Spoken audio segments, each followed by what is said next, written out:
Aceh yang melaporkan adoptif udah sampai mana? Infonya sudah BAP ya? Ya, infonya pelaporan saya terhadap dokter detektif atas undang-undang konsumen ya, pelanggaran dan undang-undang kesehatan itu sudah jalan ke tahap BAP, dan selebihnya ya udah kita tunggu aja dari penyidiknya. Kalau boleh tahu kemarin di BAP berapa pertanyaan untuk Miss Gosip sendiri? Untuk saya sendiri ada 56 pertanyaan, dan itu semuanya sesuai dengan kejadian pelaporan saya itu. Berapa jam Miss Gosip BAP untuk 50 lebih pertanyaan itu? 4,5 jam sih. Sebentar apa sih Miss pertanyaan sendiri? Ya, kalau pertanyaan sendiri itu, kalau lebih jelasnya itu nggak bisa ya terus saya paparkan di sini. Intinya semuanya berkaitan dengan pelaporan saya. Setelah Miss Gosip yang hadir untuk BAP, mungkin setelah ini ada pemanggilan untuk siapa lagi, Miss? Ya, saksi dulu lah di saya, ya kemudiannya kita doakan saja semoga dokter detektif kooperatif ya untuk pemanggilan pelaporan dari saya gitu, karena memang prosesnya ini sedikit lambat tapi mantap ya dok gitu. Untuk saksi yang didatangkan atau diajukan Miss Gosip siapa aja sih? Mungkin apa ada korban juga? Tidak, tapi itu memang ya orang-orang yang memang check out produk tersebut, bukan korban ya, karena memang tidak butuh korban, karena ini bukan delik bukan ini delik formil gitu, jadi tidak perlu korban. Ya saksinya ya cocok lah dengan peristiwa ini. Oke, Miss, kemarin kan sempat dibilang bahwa laporannya ditolak. Dan akhirnya kemarin kan BAP ya. Seperti apa sih sebetulnya memang penerimaan dan selancar apa sih?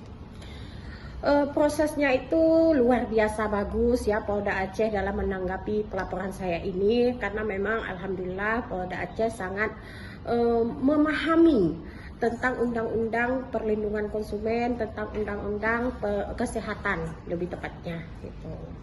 Jadi tidak ada hambatan apapun, mereka menerima ya alhamdulillah lah gitu. Mungkin sebelum masuk ke pokok perkara, kita flashback dulu nih, awal mulanya seperti apa sih seorang Miss Gosip ini bisa melaporin dokter, biar orang pada tahu juga ya? Iya, karena saya menemukan produk dokter detektif dengan NA yang sudah ditarik oleh BPOM, dan itu adalah salah satu produk yang ilegal. Oleh sebab itu saya harus melaporkan ke pihak yang berwajib. Itu dokter, Miss Gosip tahu dari mana? Mungkin apakah Miss Gosip juga memakai produk dokter atau gimana? Atau ada laporan dari orang lain? Tidak, saya check out, ya harapan saya kan untuk digunakan gitu. Nah ternyata pas sampai ya seperti itu, NA-nya tidak sesuai, dan ternyata setelah saya selidiki NA-nya sudah ditarik oleh BPOM, dan itu sudah rilis BPOM ya, itu valid. Oleh sebab itu saya tidak harus melaporkan lagi ke BPOM, saya bawa ke ranah hukum. Kapan itu Miss Gosip tahu gitu awal mulanya itu kapan sih? Apa udah lama atau baru-baru ini? Kalau rilis BPOM itu kan memang di tahun 2025 ya, lebih tepatnya di bulan Agustus entah gitulah. Nah, untuk produk dokter sendiri? Untuk produk dokter sendiri itu di Maret, di bulan Maret ya. Miss, katanya kan ada penyangkalan kalau tidak salah dari pihak produktif sendiri, dan Miss Gosip sempat ke BPOM dan netizen meragukan perihal kedatangan dokter di BPOM sendiri. Mungkin gimana? Ya, untuk yang saya ke BPOM itu saya melaporkan NA produk dokter detektif Glowing Nudge Glow Series itu NA baru ya, yang ternyata juga overclaim. Makanya untuk NA yang baru itu kan belum rilis BPOM, makanya saya harus memberitahukan ke BPOM bahwasanya ada loh produk yang tidak sesuai ternyata. Berarti benar adanya, misalkan kan banyak yang meragukan nih. Iya, alhamdulillah ya, sesuai dengan SIG yang saya dapatkan, akhirnya saya bisa melaporkan produk dokter detektif itu ke BPOM. Miss, pelaporan ini saat membeli check out ini, Miss memang kan yang dibilang emang sengaja aja deh mau cari-cari gitu. Tapi memang Miss apa memang sudah tahu memang ada sesuatu yang salah di produk ini, Miss? Tidak. Karena saya percaya ya, seorang dokter detektif ini pasti menjual produk yang aman untuk masyarakat Indonesia. Secara dokter detektif ini adalah yang katanya ya menyelamat wajah masyarakat Indonesia dengan edukasi yang luar biasa.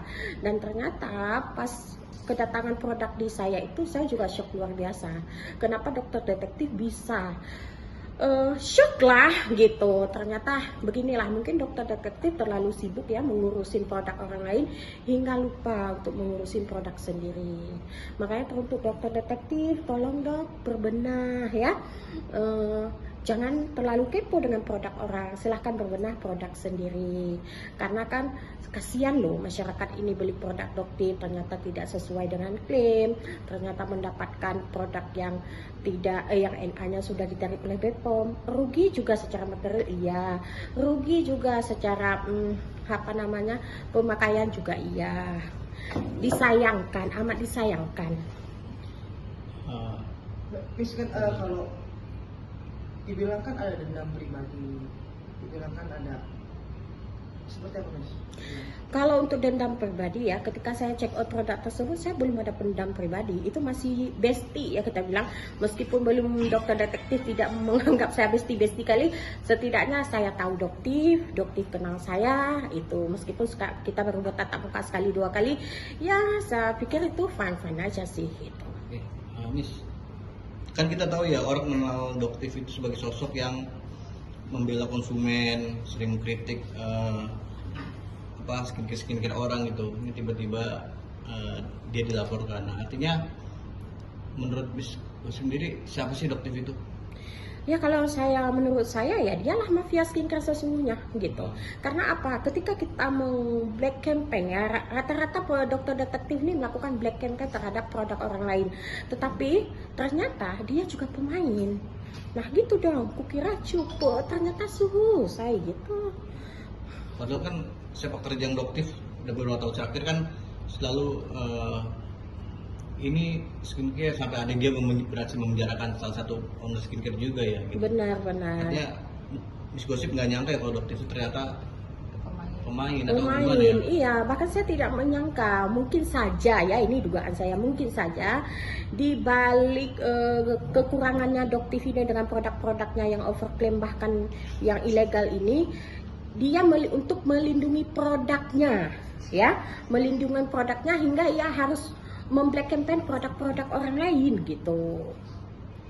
Ini kan kalau misalnya dia tidak risih dengan produknya ataupun ingin menaikkan produknya, seharusnya berikanlah edukasi. Saya pernah melihat ya beberapa dokter mereview produk, bahkan dia tidak melakukan black campaign. Ada yang coba dong dok mereview produk ini, tidak ada kapasitas saya untuk mereview produk orang lain. Saya hanya memberikan edukasi tentang kesehatan skincare kan gitu. Emang kira-kira banyak gak korban dari menurut Miss Gosip dari produk dokter sendiri gitu? Ada korban lain gak sih banyak? Banyak bahkan rame ya masuk ke DM saya dan berharap mereka semuanya menjadi saksi dalam pelaporan saya. Tapi saya katakan tidak perlu korban karena pelaporan saya ini adalah delik formil. Ya, cukup beberapa yang saya jadikan saksi udah alhamdulillah aja. Miss, dengan adanya pelaporan Miss Gosip kan tetap aja ada yang bilang bahwa siapa sih dia orang ini? Benar. Siapa sih kok ngelaporin kok segala macam? Ya. Motivasi Miss sendiri tuh apa sih yang pada akhirnya bikin Miss tuh harus mengungkap kebenaran ini? Iya, karena untuk melaporkan tindak pidana kecurangan dari berbagai produk ataupun apapun itu, kita tidak perlu kita harus jadi siapa, tidak perlu. Kita sebagai masyarakat Indonesia ketika melihat adanya tindak pidana apapun silahkan melaporkan. Intinya setiap kasus ya, setiap tindak pidana itu karena ada kesempatan sih, kejahatan itu terjadi karena ada kesempatan gitu. Tapi banyak yang bilang sosok dokter itu banyak menyelamatkan orang dari produk-produk bermasalah. Itu gimana tanggapannya? Tanggapan saya kan gini, kita ada plus minusnya ya. Setiap manusia ini ada plus minusnya. Kita mengenal dia dari sosok mana dulu ini. Nah, makanya saya tidak meragukan kalau ada edukasi dari dokter detektif ini ada yang benarnya. Tetapi saya juga tidak akan menutup mata jika dalam pelaporan saya ini dokter memang bersalah gitu. Orang juga mengenal dokter dulu sama-sama berdiri membela seorang Nikita ya, waktu era-eranya Nikita masih di sidang, tiba-tiba saling lapor nih. Benar, tapi ya sudahlah, namanya kita satu garis waktu itu. Tapi saya juga tidak ingin menutup mata kalau memang ada kesalahan dari dokter detektif, karena kan gerakan sekarang dibuat oleh dokter detektif ini kan mari hayu sama kita sama-sama menyelamatkan wajah masyarakat Indonesia. Ya udah, siapapun itu kalau menemukan produk yang ilegal ataupun berbahaya silahkan laporkan. Jangan pernah gentar, jangan pernah oh aku takut karena ownernya seperti ini, oh aku takut karena ownernya ini presiden sekalipun, kalau dia salah harus dilaporkan sayang. Terus bahkan saya lihat di media sosial ada beredar chatan owner skincare yang minta di review.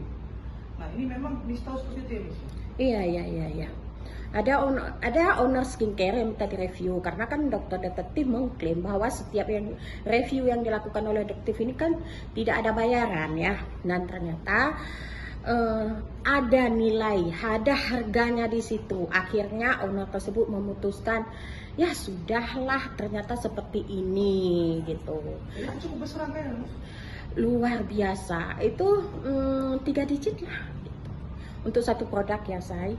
Dan benar gak sih kalau sebenarnya apa yang direview itu tidak melulu bahwa produk itu memang sudah lulus uji lab? Tidak yang seperti dokter detektif katakan ya, bahwasanya setiap produk yang masuk ke dia harus melakukan uji lab di Cina lah, di mana lah, tidak. Jadi kalau memang kalian payment, ayo produktif sayang gitu. Intinya payment aja. Sebagus apapun produk kalian, kalau kalian nggak payment tetap sayang anjlok. Dokter